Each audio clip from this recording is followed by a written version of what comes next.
Novels reading YouTube නාලිකාවට ඔබව සාදරයෙන් පිළිගන්නවා. නවකතා රසවිඳින්නට කැමති ඔබ අපගේ නාලිකාව සබ්ස්ක්‍රයිබ් කර අප හා එකතු වන්න. වෛද්‍ය මැන්ගල එදින බොහෝ වේලාවක් මා සමග ගත කළේය. කඳවුර වසාගෙන බිම් කරුවල පැතිරෙමින් තිබුණි. මම මගේ සිතුවිලි සමග හුදකලා වීමි. පෙර පුරුද්දට මෙන් විවච්ඡේදනය සඳහා පාවිච්චි කරන ලද උපකරණ පිළිවෙලකට අස්කර තබා අත සෝදාගෙන මගේ කාමරයට ගොස් දුම්වැටියක් දල්වා ගත්තේ සුළු ආස්වාදයක් ලබා ගැනීමේ අටියෙනි. එහෙත් එකවරම ඇසුන කන් බිහිරි කරවන විලාප හඬින් මගේ ගත කිලිපොලා ගියේය. ඉන් නිමේෂයකට පසු කවුරුන් හෝ බිම ඇද වැටෙනවා වැනි ශබ්දයක් ඇසුනේය. මම සීරුවෙන් කන් යොමා සිටියෙමි. ඊළඟ මොහොතේ කුමක් සිදුවේදැයි යන බියෙන් මම තැති ගත්ෙමි. මොහොතකට පසු පෙරටත් වඩා උස් හඬින් තවත් විලාප හඬක් ඇසුනේය. ඒ සමගම වෙඩි හඬක් සමග නැවතත් යමෙක් බිම ඇද වැටෙන ශබ්දයක් ඇසුනි. ඉන් අනතුරුව වෙඩි හඬවල් 70ක් මම ගණන් කළෙමි. ඊළඟ මොහොතේ බරාන්දය දෙසින් තරමක් උස් හඬින් ඇසුන අඩි ශබ්ද ක්‍රමයෙන් අඩු වී ගියේය. ඒ අවාසනාවන්ත සිද්ධිය සිදු වූයේ විවච්ඡේදනාගාරයට යාබද කාමරයේය. ඒ කාමරය මා පාවිච්චි කළේ පරීක්ෂණ සඳහා ගෙනෙන මල සිරුරු පරීක්ෂණයට ගන්නා තෙක් තැන්පත් කර තැබීමටය. කාමරයට ඇතුළු වන දොරටුව අසල සිමෙන්ති පොළොව මත ගැහැණුන්ගේ කිලුටු රෙදි, පරණ පාන් කැබලි, වීදුරු කටු සහ ගැහැණු ලී සපත්තු විසිරී තිබුණි. මට ඇසුන ශබ්දවලට අනුව කිසියම් අසාමාන්‍ය යමක් සිදුවී ඇතැයි අනුමාන කළ මම එයට මුහුණ දෙන්නට සූදානම් වීමි. කාමරයට ඇතුළු වී සිදුවී ඇති දේ පිරික්සා බැලීමි. දුටු දර්ශනයෙන් මගේ කොඳු නාරටිය සීතල වී ගියේය. ගැහැණුන් 70 දෙනෙක් ලේවිලක් මැද වැතිර සිටිනු මම දුටුවෙමි. ඔවුන්ගේ සිරුරු Tamanගේ රුධිරයෙන් පමණක් නොව අනෙක් අයගේ රුධිරයෙන්ද නැහැවී තිබුණි. මද අඳුරට හුරු වූ මගේ ඇස්වලින් දුටු දර්ශනයෙන් මම භීතියට පත්වීමි. එතැන වැටී සිටි සමහරු පණ අදිමින් සිටියහ. ඔවුහු අපහසුවෙන් හුස්ම ගනිමින් අතපය සොලවමින් සිටියහ. තවමත් පණ අදිමින් සිටි කීප දෙනෙකුගේ හිස් ඔසවා බැලූ විට මට පසක් වූයේ මෙහි ක්ලෝරෝෆෝම් සහ ගෑස් පමණක් නොව ඝාතනය කිරීම සඳහා යොදා ගන්නා තුන්වැනි ක්‍රමයක්ද ඇති බවයි. එනම් හිසට වෙඩි තබා මරා දැමීමයි. ඝාතනය කිරීම සඳහා පාවිච්චි කර තිබුණේ මිලිමීටර් 6 බාල උණ්ඩ බැවින් ඒවා හිස් කබල පසාරු කරගෙන නොගොස් ඒ තුල රැඳී තිබුණ බව මා දුටු සලකුණු වලින් ප්‍රත්‍යක්ෂ විය. අවාසනාවකට මෙන් මේ විෂය ගැනත් මා යමක් දැන සිටි නිසා ඇති වී ඇති තත්වයත් එහි ඇති භයානකකමත් ඉක්මනින් වටහා ගන්නට හැකි විය. සමහර අවස්ථාවල දක්නට ලැබෙන දෙයක් නම් උණ්ඩය ගමන් කරන දිශාව යාන්තමින් හෝ වෙනස් වුවහොත් එවැනි අවස්ථාවලද බොහෝ විට මරණය ක්ෂණිකව සිදු නොවේ. සිද්ධිය පිළිබඳ සටහන් කරගත් මම ඒ ගැන වැඩි දුර කල්පනා නොකළෙමි. මගේ සිහිය විකල් වේගෙන එති මා තුල බියක් හටගත්තේ. කාමරයෙන් පිට වී මිදුලට ගොස් ඝාතනය කරන ලද ගැහැණුන් 70 දෙනා කුමන බැරැක්කයකින් ගෙන ආ අයදැයි මම සොණ්ඩ කොමාන්ඩර්වරයෙකුගෙන් ඇසුවෙමි. සී කඳවුරේ සිට ගෙන ආ අය බැව් ඔහු කීවේය. හැම හැන්දෑවකම ගැහැණුන් 70 දෙනෙක් ලොරියකින් ගෙනවිත් ඔවුන්ගේ හිස්වලට වෙඩි තබා ඝාතනය කරන බව ඔහු තවදුරටත් කියා සිටියේය. ගිනි උදුන ඉදිරිපිට ඉතා අලංකාරව සකසා තිබුණ උද්‍යානය හරහා වැටුණු අඩිපාර දිගේ මම ඇවිදගෙන ගියෙමි. සොණ්ඩ කොමාන්ඩර්වරුන්ගේ සැන්දෑ පෙරෙට්ටුව දෙසට ඉබේම මගේ නෙත් යොමු විය. ආරක්ෂක බටයන් මාරු වී යාම අද පෙනෙන්නට නැත. අංක 1 ගිනි උදුන අද ක්‍රියාත්මක වන බවක් පෙනෙන්නට නැත. මම ගිනි උදුන් අංක 2, 3, 4 දෙස බැලුවෙමි. චිමිනි තුලින් කාලවර්ණ දුමාරයකුත් සමග ගිනිදළු පිට වී යමින් තිබුණි. රාත්‍රී ආහාරය සඳහා තව කාල වේලාව තිබුණ බැවින් සොණ්ඩ කොමාන්ඩර්වරු පාපන්දුවක් රැගෙන ආවෝය. SS නිලධාරීන්ගේ කණ්ඩායමත් සොණ්ඩ කොමාන්ඩර්වරුන්ගේ කණ්ඩායමත් අතර පාපන්දු ක්‍රීඩාව ආරම්භ විය. නරඹන්නට පැමිණ සිටි සිරකරුවන් සහ අන් සියලු දෙනාම උස් හඬින් කෑගසමින් ක්‍රීඩකයන් උනන්දු කරන්නට වූයේ හරියට සාමකාමී නගරයක පැවැත්වෙන පාපන්දු තරගයක් නරඹන ලෙසිනි. ඒ මානසිකත්වයත් මම තේරුම් ගතිමි. තරගය අවසන් වන්නට පෙර මම මගේ කාමරයට පැමිණීමි. ශාරීරිකව සහ මානසිකව විඩාවට පත්ව සිටි මට නින්ද ඉතා අවශ්‍ය විය. එවැනි අවස්ථාවකට හොඳම බෙහෙත නිදිපෙති බැවින් රාත්‍රී කෑමෙන් පසු සෙන්ටිග්‍රෑම් 10ක නිදිපෙති දෙකක් ගෙන නින්දට ගියෙමි. පසුදා උදෑසන අවදි වූ මට තෙහෙට්ටු ගතියක් දැනෙන්නට විය. අල්ලපු කාමරේ සාදා තිබුණු නාන කාමරයට ගොස් සීතල වතුරෙන් පැය භාගයක් පමණ ස්නානය කළෙමි. පෙර දින නින්දට පෙරගත් නිදිපෙතිවල සැරට ඇති වී තිබුණ තෙහෙට්ටු ගතිය සීතල වතුර ස්නානය කිරීමෙන් පසු ඉබේටම පහව ගියේය. ජර්මන්වරු අප වෙත මොනතරම් සැලකිල්ලක් දැක්වූයේද කිවහොත් සොණ්ඩ කොමාන්ඩර්වරුන් සඳහා පමණක් දිලිසෙන පිඟන් ගඩොල් අල්ලා නිම කරන ලද නාන කාමරයේ 10 දෙනෙකුට එකවර ස්නානය කිරීමට පහසුකම් තිබුණි. අපට පැවරී ඇති රාජකාරියට අනුව මලසිරුරු අතපත ගෑමට සිදුවන බැවින් නිතරම ඇඟපත සෝදා ගැනීම අත්‍යවශ්‍ය වූයෙන් දිනකට දෙවරක් ස්නානය කිරීමට තිබුණ නියෝගය අප ඉහළින්ම පිළිගත්තෙමු. ගබඩා කාමරයේ තිබී සොණ්ඩ කොමාන්ඩර්වරයෙකු විසින් ගෙනැවිත් දුන් වෛද්‍ය උපකරණ මල්ල මම පිරික්සා බැලුවෙමි. සමහර විට එය ගෑස් කාමරයට යවන ලද සහෝදර වෛද්‍යවරයෙකුට අයත් උපකරණ මල්ලක් විය හැකිය. එහි වෙදනලාවක්, රුධිර පීඩනය මනින උපකරණයක්, බෙහෙත් වර්ග කීපයක් සහ හදිසියකදී ප්‍රයෝජනයට ගත හැකි උපකරණ ආදිය තිබුණි. මම ලෙඩුන් පරීක්ෂා කරන්නට යන විට පහසුවෙන් ගෙන යා හැකි එය ලැබීම ගැන සතුටට පත්වීමි. ගිනි උදුන්වල වැඩ කිරීමෙන් අධික වෙහෙසට පත්ව සිටින සොණ්ඩ කොමාන්ඩර්වරු වරින් වර බොරු අසනීපයක් පෙන්නා කෙටි විරාමයක් ලබා ගන්නට උත්සාහ කරන වාරද අනන්තය.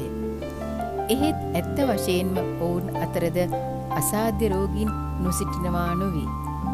ඔවුන්ට නිසි අයුරින් ප්‍රතිකාර කිරීමට අපට කිසිම බාධාවක් නොවූයේ අවශ්‍ය ප්‍රමාණයට ඕනෑම බෙහෙත් වර්ගයක් කලට වේලාවට බර්ලින් සිට අප වෙත ලැබෙන බැවිනි. ගෑස් කාමරයට යවන ලද සිරකරුවන් විසින් ගෙනෙන ලද ගමන්මලු පිරික්සා ඒවායේ බෙහෙත් ද්‍රව්‍ය ඇත්නම් ඒවා එකතු කිරීමේ කාර්යය පැවරී තිබුණේ විශේෂ සොණ්ඩ කොමාන්ඩර් කණ්ඩායමකටය. ඒ සම්බන්ධව මට පැවරී තිබුණු කාර්යයන් වූයේ ඒ බෙහෙත් පිළිවෙලකට වර්ග කොට ඒවා කුමන රෝග සඳහා පාවිච්චි කළ යුත්තේද යන්න සටහන් කිරීමටයි. යුරෝපයේ හැම රටකින්ම අවුස්විට්ස් වෙත සිරකරුවන් ගෙනෙන බැවින් ඔවුන් ගෙන ආ බෙහෙත් වර්ග ලේබල් කර තිබුණේ ඔවුන් පැමිණි රටේ භාෂාවෙන් නිසා ඒ එතරම් පහසු කාර්යයක් නොවීය. මට ලැබී තිබුණ බොහොමයක් බෙහෙත් ද්‍රව්‍යවල ලේබල් ග්‍රීක්, පෝලන්ත, චෙක් සහ ඕලන්ද යන භාෂාවන්ගෙන් තිබුණ බැවින් ඒවා ජර්මන් භාෂාවට හැරවීමටද මට අයිතිකාරයක් විය. අවුස්විට්ස් වෙත ගෙනෙන සිරකරුවන් ළඟ තිබී සොයා ගන්නා ලද බොහොමයක් බෙහෙත් ද්‍රව්‍ය ස්නායු විඳී යාමෙන් ඇතිවන මානසික රෝගවලට ගන්නා බෙහෙත් වර්ග වූ අතර ඒවා දරුණු වද හිංසාවට ලක් වූ යුදෙව් ජාතිකයන් අතර තිබී සොයාගත් බව මම මෙහි සඳහන් කර තැබීමට කැමැත්තෙමි. SS නිලධාරීන්ගේ බැරැක්කේ පිරික්සා බැලීමෙන් පසුව මම සොණ්ඩ කොමාන්ඩර්වරුන්ගේ බැරැක්කය වෙත ගියෙමි. ඔවුන් අතර නිතර දක්නට ලැබෙන කැපුම් තුවාල සහ තැලීම් කීපයකට මම ප්‍රතිකාර කළෙමි. සොණ්ඩ කොමාන්ඩර්වරුන්ගේ ආහාර සහ සෞඛ්‍යය ඉතා හොඳ තත්වයක තිබුණ බැවින් ඔවුන් අතර ඉන්ද්‍රියයන් සම්බන්ධ රෝගවලින් පෙළුණ අය ඉතා විරල වූහ. ඊට හේතු අනෙක් කරුණ නම් ඔවුන් සියලු දෙනාම භද්‍ර යෞවනයේ සිටි අය වීමයි. කරුණු එසේ නමුත් ඔවුන්ගේ දෙමව්පියන්, දරුවන්, භාර්යාවන් ඇතුළු ඔවුන්ගේ මුළු මහත් ජාතියම වනසා දැමීම තුලින් ඇති කරන ලද කම්පනය හේතු කොටගෙන ඔවුහු මානසික රෝගවලින් පෙළුණාහ. දිනකට දහස් ගණන් මලකඳන් සිය දෑත්වලින් ගිනි උදුන් වලට දැමීම නිසා ඔවුන් මානසික රෝගීන් බවට පත් වී ඇත. මෙහි සිටින සෑම කෙනෙකුම තමුන්ගේ අතීතය මෙනෙහි කරමින් කම්පා වූ අතර ඔවුන්ට සිතන්නට තරම් අනාගතයක් නොවීය. සොන්ඩර් කොමාන්ඩර්වරුන්ගේ අනාගතය කාලය විසින් සීමා කෙරුණි. අවුරුදු 4ක ඛේදනීය අත්දැකීම් වලින් ප්‍රත්‍යක්ෂ වූ කරුණ නම් ඔවුන්ට ජීවත් වීමට ඇති කාලය මාස 4කට සීමා වී ඇති බවය. ඒ කාල සීමාව අහවර වූ දිනම SS නිලධාරීහු ඔවුන්ව ගිනි උදුන ඉදිරිපිට පිට්ටනියේ පෙළගස්සවා මැෂින් තුවක්කු වලින් වෙඩි තබා මරා දමති. අනතුරුව නව සොන්ඩර් කොමාන්ඩර් කණ්ඩායමක් පැමිණ ඒ වැඩ බාර ගනු ඇත. සොන්ඩර් කොමාන්ඩර්වරුන්ගේ බැරැක්කයට ගිය හැම අවස්ථාවකම කවුරුන් හෝ මා පසකට කැඳවා කිසියම් වසක් විසක් ඉල්ලා සිටි වාර අනන්තය. එදා මම ඔවුන්ගේ ඉල්ලීම තරේම ප්‍රතික්ෂේප කළෙමි. එසේ කිරීම ගැන මම අද කනගාටු වෙමි. මරණයට කැපවී සිටි ඔවුන්ගේ ඉල්ලීම මා ප්‍රතික්ෂේප නොකළා නම් ඔවුන් සිත් පිත් නොමැති නාසි වදකයින්ගේ අතින් විනාශ නොවී තමන් ප්‍රාර්ථනා කොට සිටි ආකාරයට ඔවුන්ගේ ජීවිත අවසන් කර ගැනීමට ඉඩ තිබුණි. දෙවනුව මා ගියේ අංක 2 ගිනි උදුන තිබූ ගොඩනැගිල්ල වෙතය.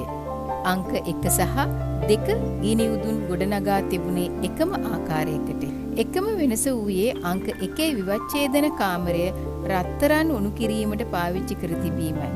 මළගිය සිරකරුවන්ගෙන් ගලවා ගන්නා ලද රත්තරන් දත් සහ මාල වලලු උණු කිරීමෙන් දිනකට රත්තරන් රාත්තල් 75ක් පමණ ප්‍රමාණයක් එහි නිපදවන ලද්දේය.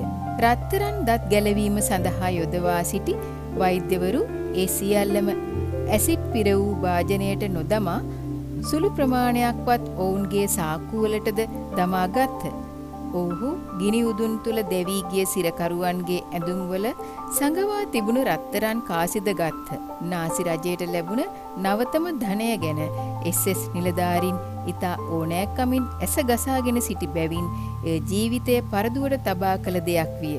සොන්ඩර් කොමාන්ඩර්වරුන් ඔවුන්ගේම මිනිසුන් සතු වූ ධනය සොරා ගැනීමේ ක්‍රියාවලියේ සදාචාරාත්මක හෝ නීතිමය ස්ථාවරය මුලදී මට වටහා ගන්නට අපහසු විය. එහෙත් ඔවුන්ගේම ධනය කිසියම් වාසනා මහිමයකින් ඔවුන් වෙතම පෙරලා ලැබීමේ දෛවෝපගත සිද්ධිය තුලින් ඔවුන්ගේ ස්ථාවරයේ නිවැරදිභාවය පසුව මම වටහා ගතිමි.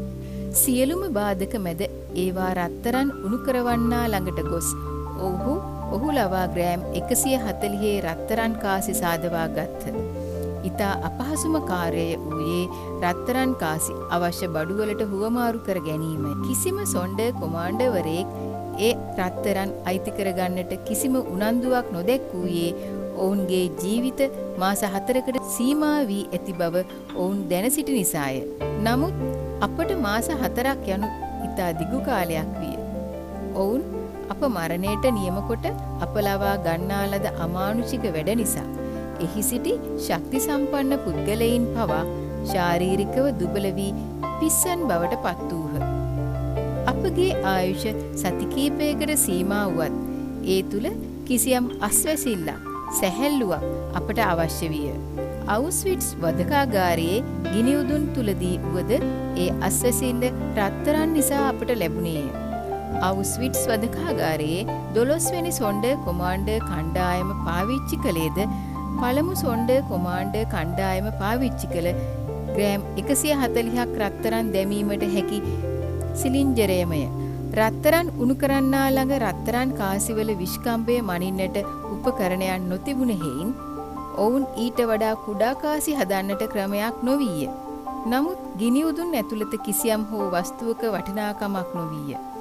බැරැක්කෙන් පිටතට රත්තරන් ගෙන යාම මරණයත් සමග සෙල්ලම් කිරීම වැනි භයානක ක්‍රීඩාවක් විය.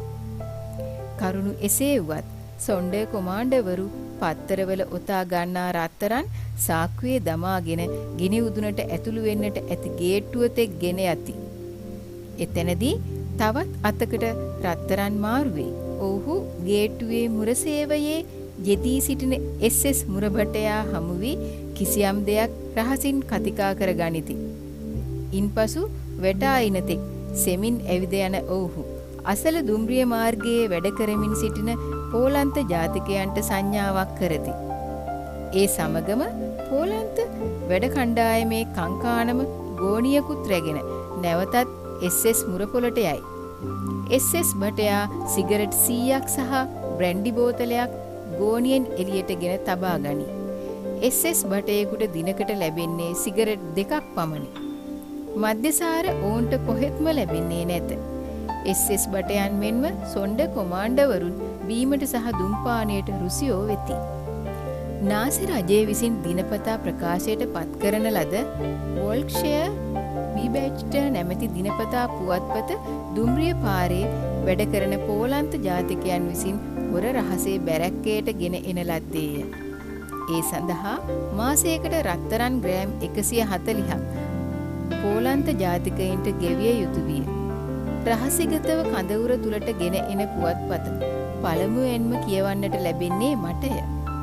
සම්පූර්ණ පුවත්පතම රහසිගතව කියවා එහි අඩංගු විස්තර මම සිරකාර ලිපිකරුවෙකුට දන්වමි.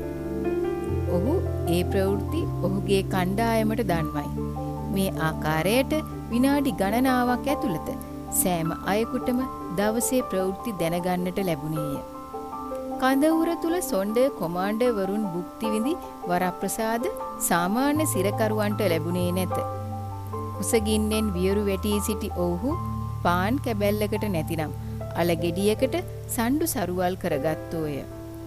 මේ తත්වය හොඳින් වටහාගෙන සිටි සොණ්ඩ කොමාන්ඩර්වරු ඔවුන්ට හැකි හැම අවස්ථාවකම සිය සහෝදර සිරකරුවන්ට පුළුවන් තරමින් කෑම බීම ඇඳුම් ආදියේදී උදව් කළහ.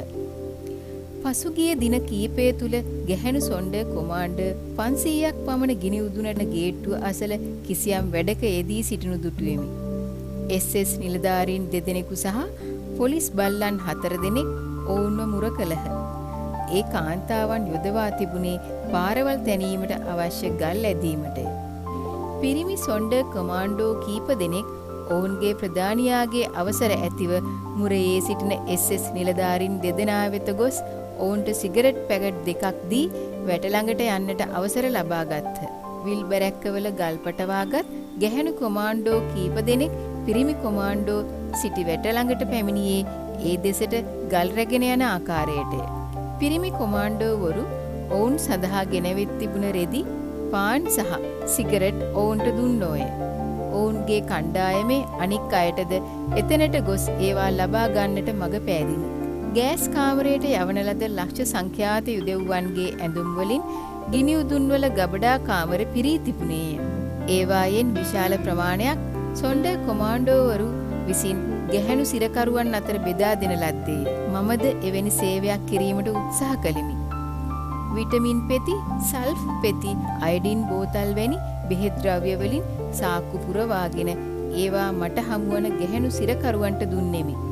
ඒ බෙහෙත් ද්‍රව්‍ය ලබාගත්තෝ නිතර නිතර මරණයත් ජීවිතයත් අතර වූ වෙනස මොහොතකට හෝ මෙනෙහි කළෝය. අංක 2 කඳවුර පරීක්ෂා කිරීමෙන් පසුව මම අංක 3ට සහ 4ට ගියෙමි. අංක 3 කඳවුරේ 100ක් පමණ හංගේරියන් සිරකරුවන් සිටි අතර එහි සොණ්ඩ කොමාන්ඩර්වරුන්ගෙන් වැඩි කොටස ග්‍රීක් සහ පෝලන්ත ජාතිකයෝ වූහ. අංක 4 සොණ්ඩ කොමාන්ඩර්වරු බොහොමයක් ප්‍රංශ සහ පෝලන්ත ජාතිකයෝ වූහ. අවුස්විට්ස් තුල වූ සෑම ඝාතක ගිනි උදුනකම වැඩ ඉහළින් කෙරීගෙන ගියේය. කිසියම් අයෙකුගේ අනුබලයකින් තොරව ඉතා සූක්ෂමව හා අවිරෝධීව සංවිධානය කොට ඉබේම සිදුවන ආකාරයට සූදානම් කර ඇති මිනිස් ඝාතන ක්‍රියාවලිය දෙස සන්ත්‍රාසයෙන් යුතුව මා බලා සිටින විට මට හැඟී ගියේ මේ මිනිස් ඝාතන කඳවුරේ කටයුතු කෙරෙන්නේ එය සදාකාලිකව පවතින දෙයක් ලෙසිනි. කිසියම් දෛවෝපගත කරුණක් හෝ ආශ්චර්යවත් සිදුවීමක් උඩ කවර දිනක හෝ මට මේ වදකාගාරයෙන් පණ පිටින් එළියට යන්න ලැබුණහොත් මා මෙහිදී අද්දුටු බිහිසුණු එමෙන්ම රෞද්‍රතම අත්දැකීම් ලෝකයාට කියා සිටින්නට තීරණය කළෙමි. එහෙත් ඒවා කවරෙක් නම් පිළිගනිද්ද? ඇත්තෙන්ම මෙහි සිදුවන ඇස් ඇද්දහිය නොහැකි බියකරු සිදුවීම් අකුරු වචන වලින් විස්තර කළ හැකිද? එහෙයින් මගේ මනසේ කෙටි ඇති මතකයන්ගෙන් කිසියම් ප්‍රයෝජනයක් ඇති වේද? ගිනි උතුන් 4 පරීක්ෂා කිරීමට ගිය පළමුවැනි ගමන අවසාන කොට මගේ කාමරයට මා පැමිණියේ එවැනි උදාසීන සිතුම් රාශියක් සිත්හි දරාගෙනය. මා ළඟ තිබුණ ප්‍රංශ ශබ්දකෝෂයේ සිතියම් ඇසුරෙන් පුවත්පත්වල සඳහන් නොයෙකුත් ප්‍රදේශවල නම් සොයා ගනිමින් දකුණු සහ නැගෙනහිර යුද පෙරමුණුවල තත්ත්වය අධ්‍යයනය කරමින් සිටින විට කොරිඩෝව දෙසින් අඩි ශබ්දයක් ඇසෙන්නට වූයෙන් මම සිතියම අකුලා පසික තැබුවෙමි. ඒ සමගම කාමරයට ඇතුළු වූ ගිනි උදුන් බාර අනදෙන නිලධාරියා පස්වරු 2ට උසස් නිලධාරීන් පිරිසක් පැමිණෙන්නට නියමිත බැවින් ඔවුන් පිළිගැනීමට විවච්ඡේදනාගාරයේ සූදානම් කොට තබන ලෙස දන්වා ගියේය. නිලධාරී පිරිස පැමිණෙන්නට පෙර මිනී ගෙන යන රථයක් පැමිණ විවච්ඡේදනාගාරයේ ඉදිරිපිට නතර කරන ලද්දේය. SS කපිතාන්වරයෙකුගේ මලකඳක් එය තුල විය. තවමත් ඇඳුම් පිටින්ම තිබුණ මලකඳ කීප දෙනෙකුගේ ආධාරය ඇතිව උස්සා විවච්ඡේදන මේසේ මත තැබුවෙමි. නිලධාරීන් පිරිස නියමිත වේලාවට පැමිණියහ.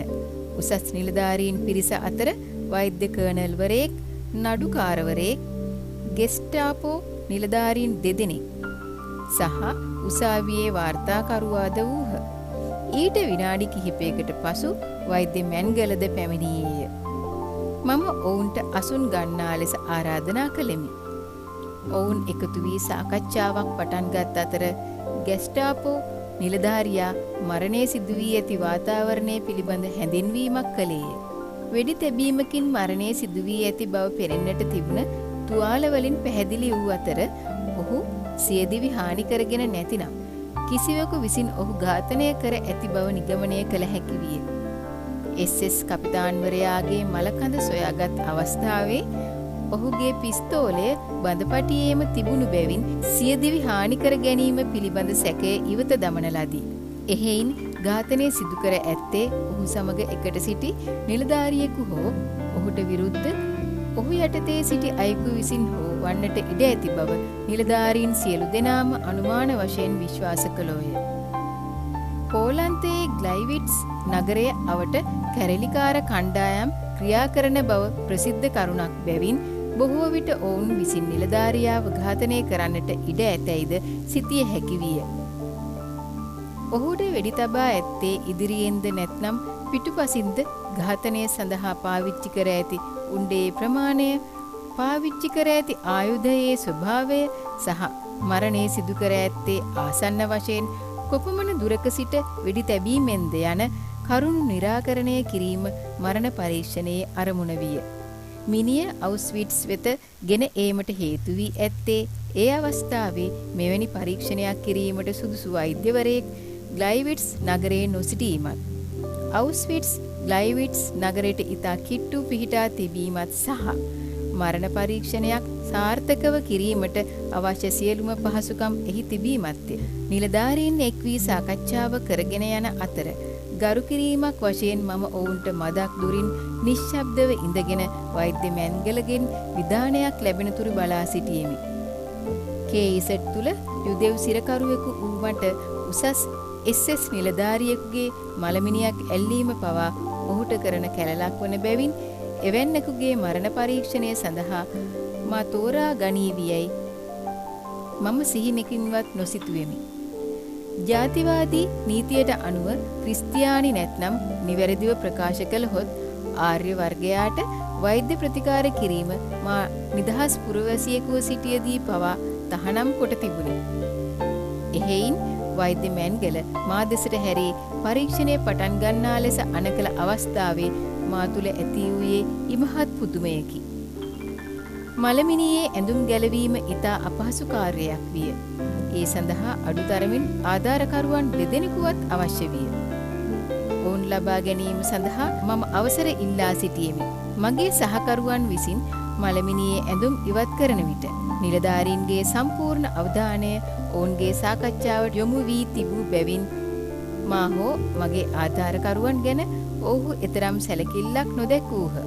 මලමිනිය පරීක්ෂා කිරීම ආරම්භ කිරීමට සූදානම් වනවත් සමගම කිසියම් සබකෝලයක් වැනි හීනමානයක් ඇති වූයෙන් එය යටපත් කිරීමට මා ආයාසයක් ගෙන ඇති බව මට දැනෙන්නට විය. හිස් කබලේ ඉදිරිපස හම කපා ඉවත් කළ මම එය මුහුණ මතට වැටෙන්නට ඉඩ හැරියෙමි.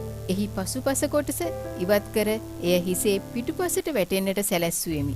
ඊළඟට කියතකින් කපා හිස් කබල ඉවත් කරගත් පසුව මොළයේ වැසී ඇති පටලේ ඉවත් කළෙමි. අනතුරුව කළ යුතුව තිබුණේ වෙඩි උණ්ඩයෙන් ඇති වී තිබුණ තුවාල දෙක පරීක්ෂා කිරීමයි.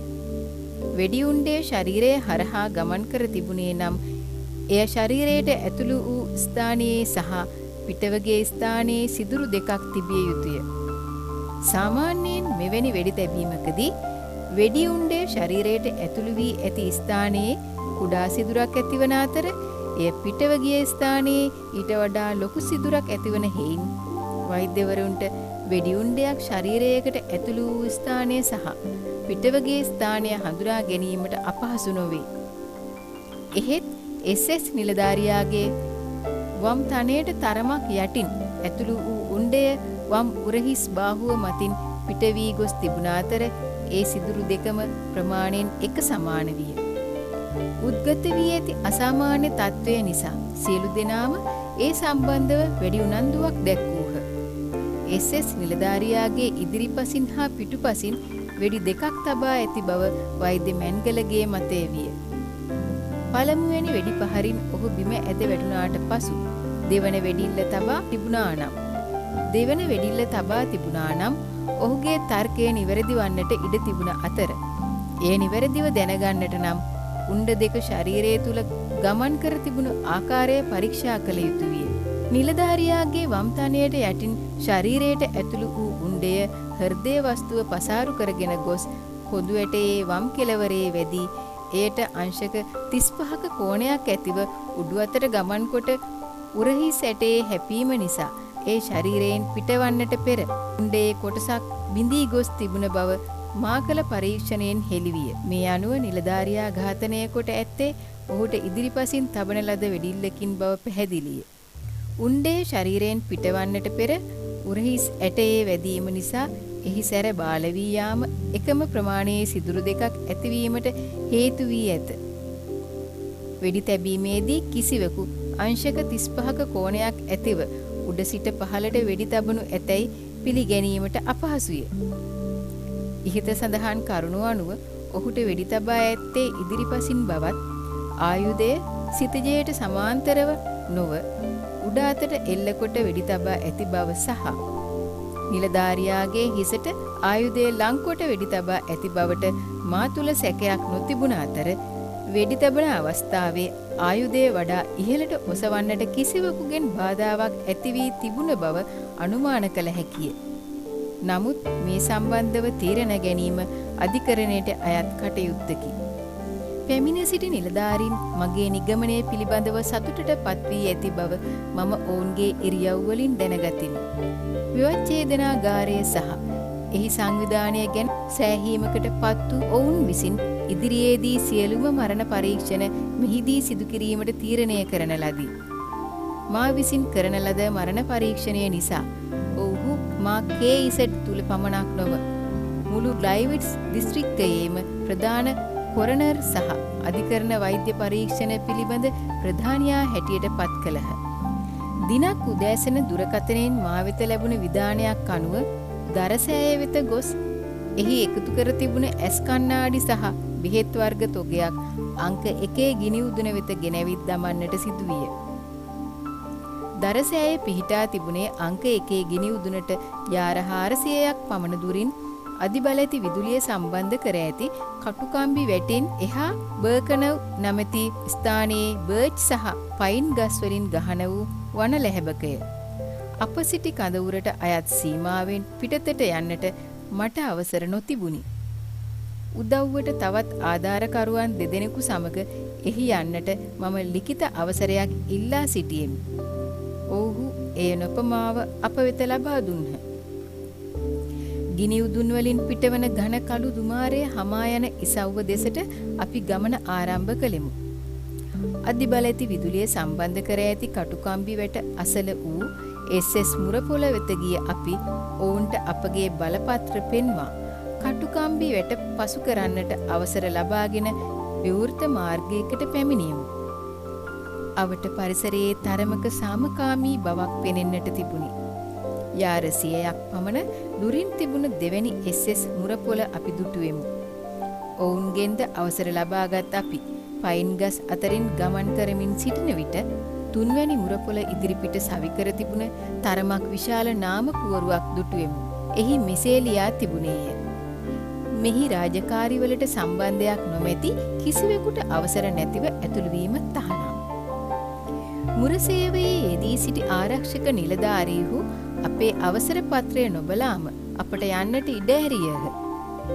ඔවුන් ගිනි උදුන්වල සේවයේ යෙදී සිටි නිලධාරීන් වූ බැවින් අප හඳුනාගත් නිසා එසේ යන්නට ඉඩහැර ඇති බව පසුව අපි වටහා ගත්තෙමු.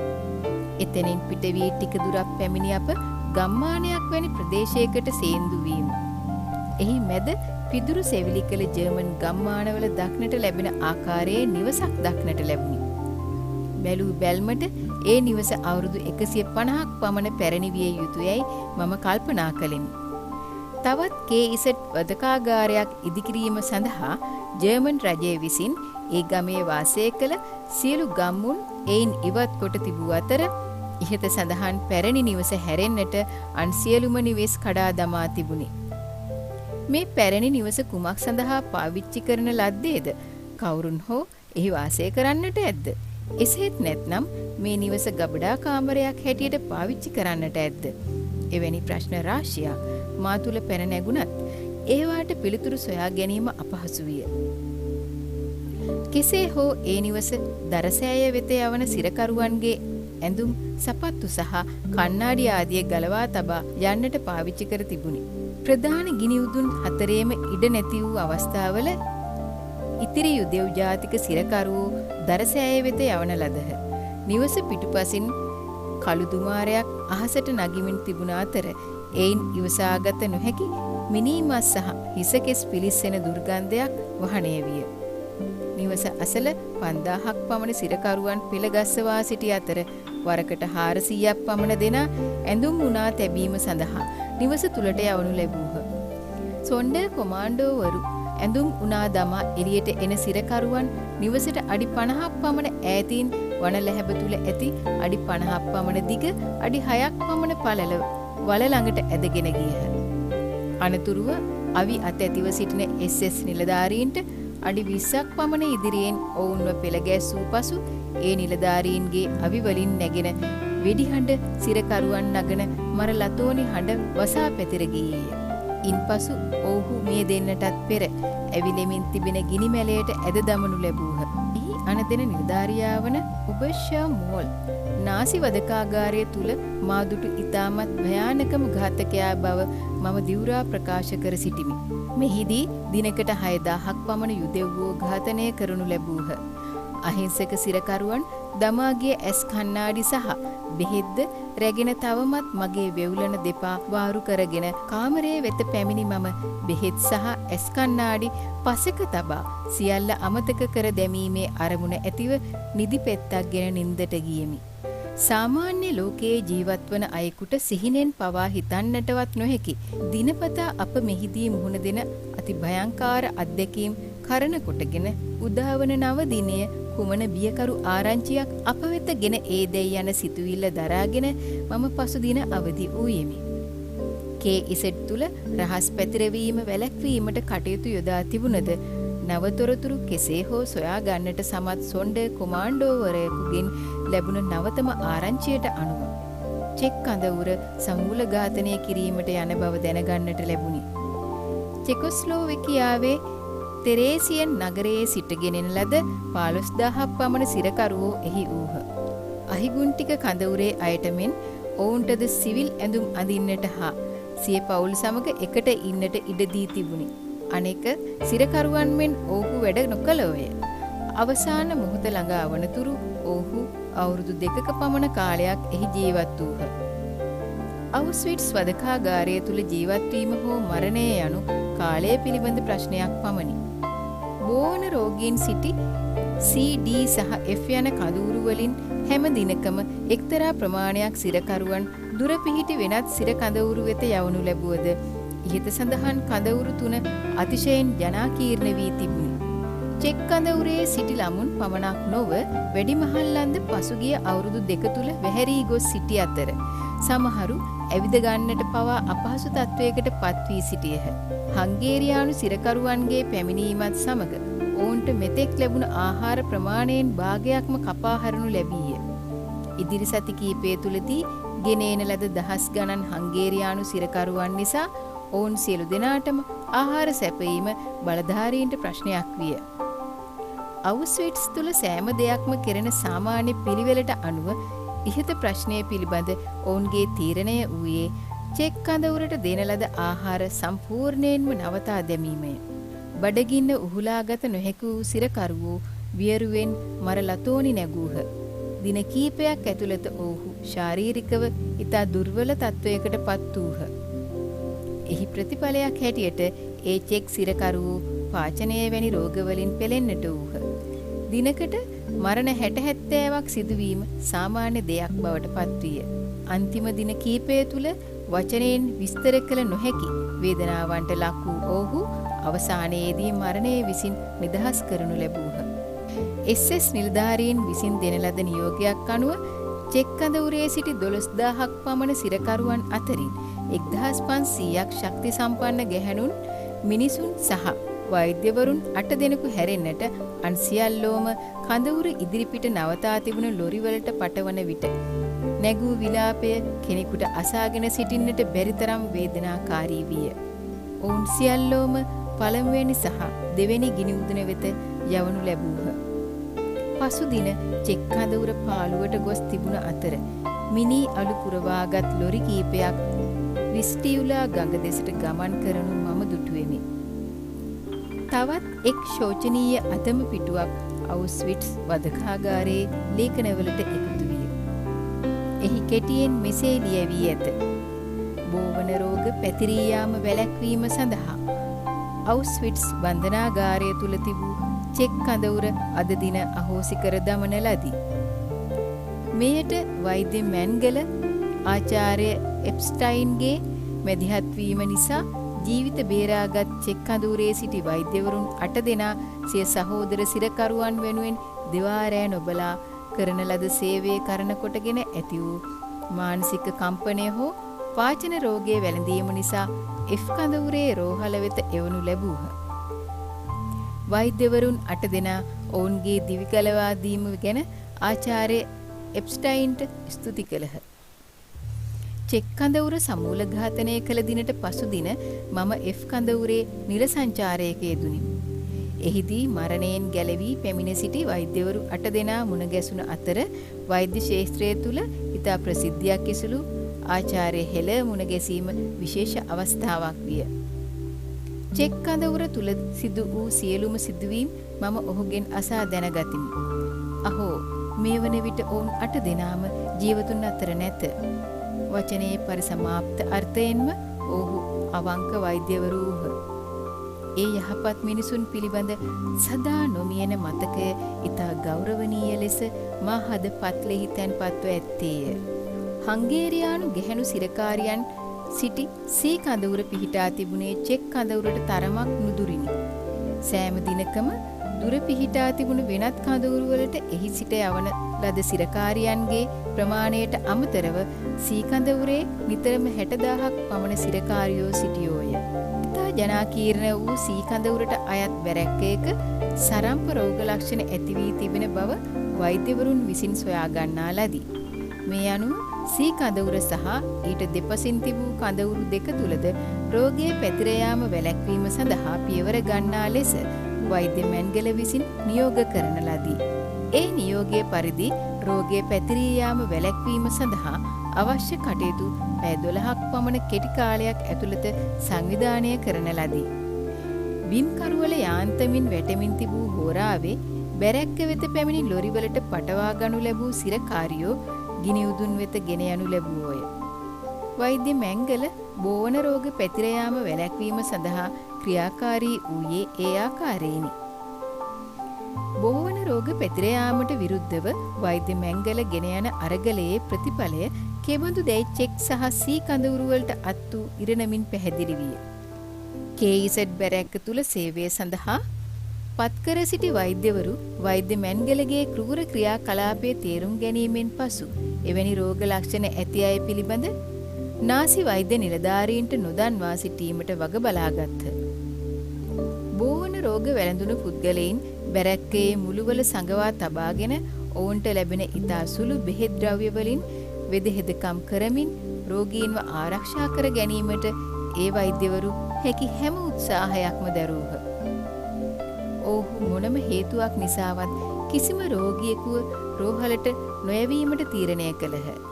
එසේ කරන ලද්දේ නාසි වෛද්‍යවරුන් විසින් ඔවුන්ව පරීක්ෂා කිරීමේදී ඔවුන්ට බෝවන රෝග වැළඳී ඇති බව සොයාගතහොත් ඔවුන් පමණක් නොව ඒ අවට තිබෙන බැරැක්කවල සිටින අනෙක් සිරකරුවන්ද සමූල ඝාතනය කරන බව දැන සිටි බැවිනි.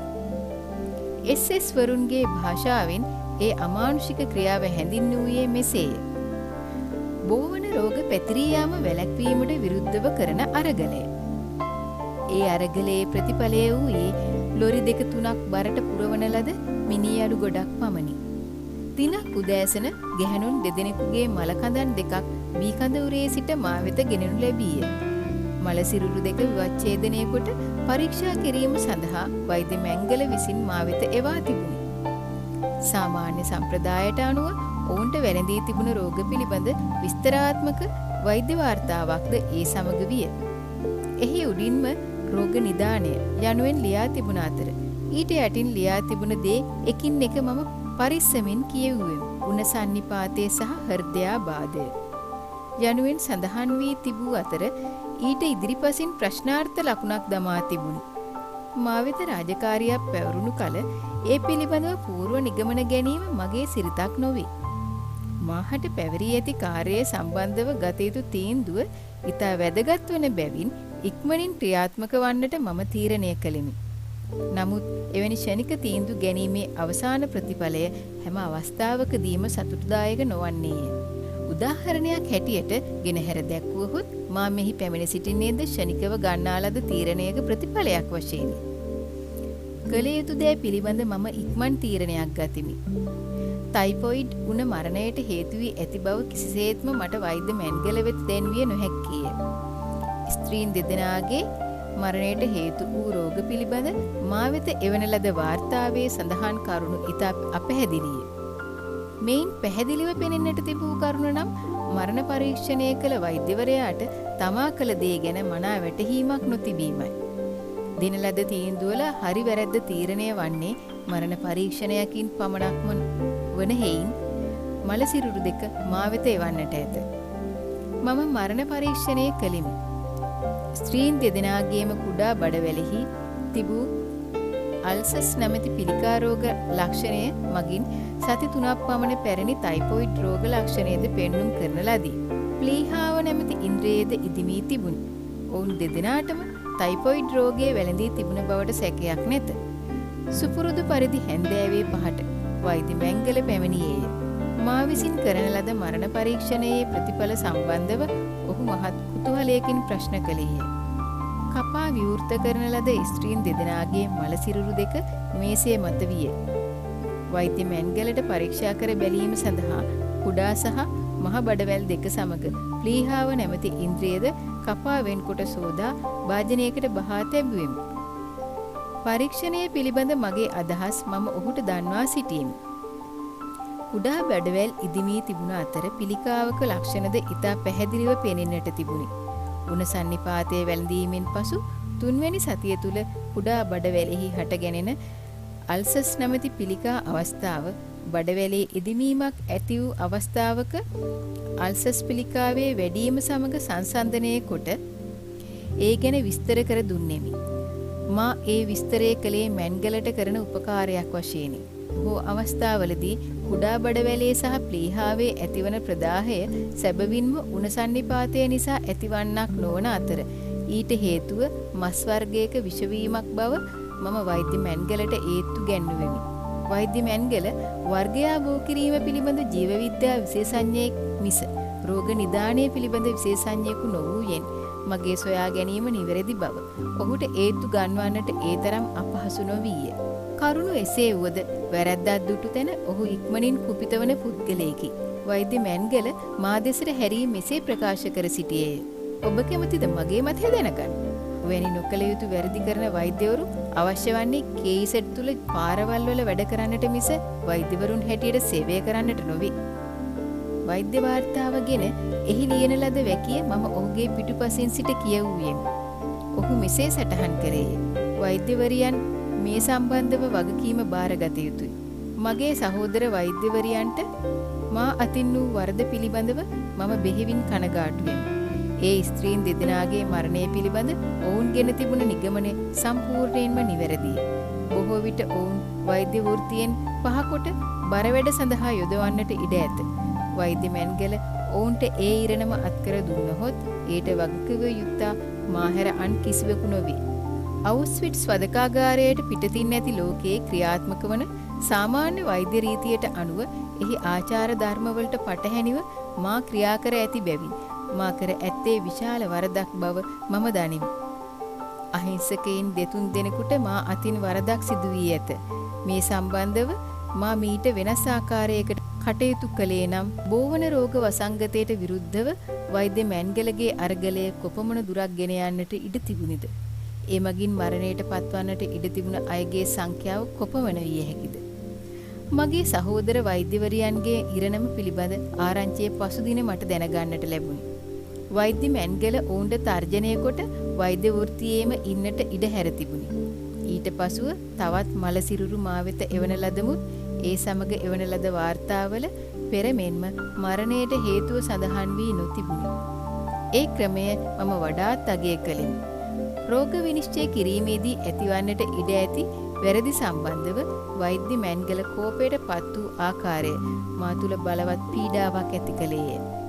සියල්ලම නුරුස්සන ඉතා නපුරු ගතිගුණ ඇති මැන්ගල වැනි වෛද්‍යවරයෙකු මෙවන් වදකාගාරයක් තුලදී වුවද මා තුළ ඇති කරන ලද්දේ මහත් මවිතයකි.